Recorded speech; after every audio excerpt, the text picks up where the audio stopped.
system, and specifically pecan and chestnut based alley cropping system. And also second objective was to compare the soil gas fluxes between these two alley cropping system. So now I will be talking about the methodology used in our study. And this is the map of Maryland counties showing our alley cropping demonstration site, and it is the extension based research. We have established our alley cropping demonstration site in the farmers field, one at the Somerset County, Westover, where we have established the pecan based alley cropping demonstration site, and at the Wicomico County, Eden, we have established the chestnut based alley cropping demonstration site. So this is our field layout, where in the Westover we have established the pecan based alley cropping system, and where we have established 47 pecan trees. And as these pecan trees takes about 3 to 5 years to produce the fruits, meanwhile the spaces between them can be utilized to grow the short-term vegetables, so that farmer can get the short-term benefits annually using these vegetables like the cantaloupe, squash, bell pepper, and eggplant. And in the chestnut-based alley cropping system, we have intercrop chestnut with the vegetables like the bell pepper, tomato, and squash. So, for the soil gas flux measurement, we have made, as I said earlier, we have measured the three soil gas fluxes: carbon dioxide, methane, and the nitrous gas at about 1 meter distance from the tree, using this Likert soil gas flux system. And before taking the measurement, about 18 to 24 hours before the measurement, we place this collar at near the tree space at about 1 meter distance. And on the following day, we measure the soil gas flux using this Likert smart chamber with these two gas analyzers. Li7810 is used to measure the carbon dioxide and the methane gas flux, and the Li7820 is used to measure the nitrous gas flux. And after the gas is measured, we extract it using the soil gas flux pro, and then the data are analyzed using the Microsoft Excel and the RStudio. After that, the data was analyzed using the Shapiro-Wilk test, Wilcoxon sign rank test, and the Mann-Whitney U test. And this is the soil gas flux equation that I used to calculate the soil gas flux at the two alley cropping system.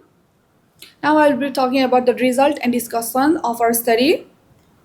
So at the pecan based alley cropping system, we found that the carbon dioxide flux was reduced after establishing the alley cropping system. But as you can see that the green bar plot shows that it is still emitting some carbon dioxide.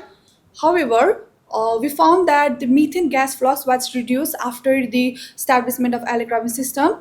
The negative sign shows that the alley cropping system is absorbing the methane into the soil. However, we found that the nitrous gas was still emitted from this soil. So the data was analyzed using the Shapiro-Wilk test for the normality assessment at 5% significance level. And among the three gas flux, we found that the carbon gas flux was deviating from normality. So we used the Wilcoxon sign rank test to find the mean changes between the before and after establishing the alley cropping system. And the Wilcoxon sign rank test shows that the carbon dioxide flux was significantly reduced after establishing the alley cropping system. However, there was no significant change in the carbon dioxide and the nitrous gas flux. So also in the chestnut-based alley cropping system, the carbon dioxide gas flux was reduced, but the system was still acting as the source of this carbon dioxide gas. But the alley cropping system was acting as the sink for the methane gas, and we can see that the soil was absorbing the methane into the soil. However, the nitrous gas was still emitting from the soil.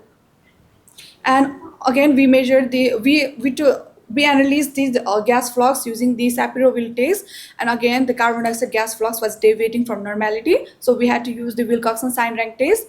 And the result, Wilcoxon sign rank result shows that all three gases, carbon dioxide, methane, and the nitrous gas, was not significantly did not show any significant changes after establishing this alley cropping system.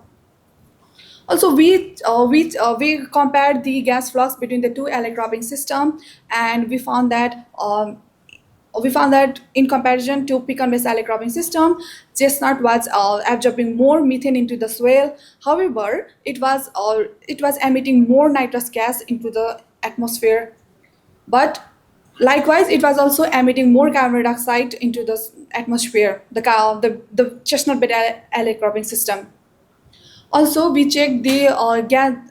We compared the mean gas flux between the two alley cropping system using this Mann-Whitney U test, and we found no significant changes between these two alley cropping system. So the summary of our study is that we found the significant methane reduction on the both alley cropping system. However, there was no significant changes in the